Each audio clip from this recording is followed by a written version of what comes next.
നിമിഷപ്രിയയുടെ വധശിക്ഷ മാറ്റിവെക്കണമെന്നാവശ്യപ്പെട്ട് അമ്മ യമൻ കോടതിയെ സമീപിച്ചു. ദയാധനം നൽകുന്ന കാര്യത്തിൽ ചർച്ച നടക്കുകയാണെന്ന് ഉൾപ്പെടെ ചൂണ്ടിക്കാട്ടിയാണ് പ്രോസിക്യൂഷൻ അടക്കം അമ്മ അപേക്ഷ നൽകിയത്. ഈ മാസം 16-നാണ് നിമിഷപ്രിയയുടെ വധശിക്ഷ നടപ്പാക്കാൻ തീരുമാനിച്ചിരിക്കുന്നത്. ശരത്ലാൽ നമുക്കൊപ്പം ചേരുകയാണ്.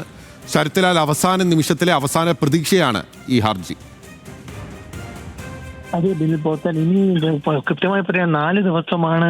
വാർത്ത ശരിയാണെങ്കിൽ നിമിഷപ്രിയത്വനെ വധശിക്ഷ നടപ്പിലാക്കാൻ വേണ്ടി 16-ാം തീയതി നടപ്പിലാക്കുമെന്നാണ് അദ്ദേഹത്തിന് അവരുമായിട്ട് ബന്ധമുള്ള മനുഷ്യാവകാശ പ്രവർത്തകർ നമ്മെ അറിയിച്ചിരുന്നു. ഏതായാലും അപ്പൊ യമനിലെ അമ്മ ഇപ്പൊ പ്രോസിക്യൂട്ടർക്ക് ഒരു ഹർജി ഫയൽ ചെയ്തു എന്നാണ് നമുക്കിപ്പോൾ അറിയാൻ കഴിയുന്നത്. കാരണം ദയാധനം അടക്കമുള്ള കാര്യങ്ങൾ ചർച്ച തുറന്നുകൊണ്ടിരിക്കുകയാണ്.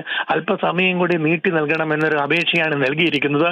ഇതിപ്പോ പ്രോസിക്യൂഷനിൽ നൽകി കഴിഞ്ഞു എന്നാണ് മനുഷ്യാവകാശ പ്രവർത്തകൻ സാമുവൽ നമ്മെ അറിയിച്ചിരിക്കുന്നത്. ഏതായാലും സാമുവലിന്റെ അറിയിപ്പ് പ്രകാരം ഇത് കോടതി പരിഗണിക്കും. അങ്ങനെയാണെങ്കിൽ കുറച്ച് സമയം കൂടി ലഭിക്കും എന്നുള്ള ആ ഒരു രീതിയിലാണ് ഇപ്പോൾ നമുക്ക് ആശ്വാസകരമായ വാർത്ത വരുന്നത്. കാര്യം പക്ഷേ യമൻ കോടതിയുടെ പരിഗണനയിലാണെന്ന് അദ്ദേഹം ഓർപ്പിക്കുന്നുണ്ട്. ഏതായാലും ദയാധനം നൽകുന്നത് സംബന്ധിച്ചുള്ള ചർച്ചകൾ തുടർന്നു വരികയാണ് ബിനിൽ പുത്തൻ.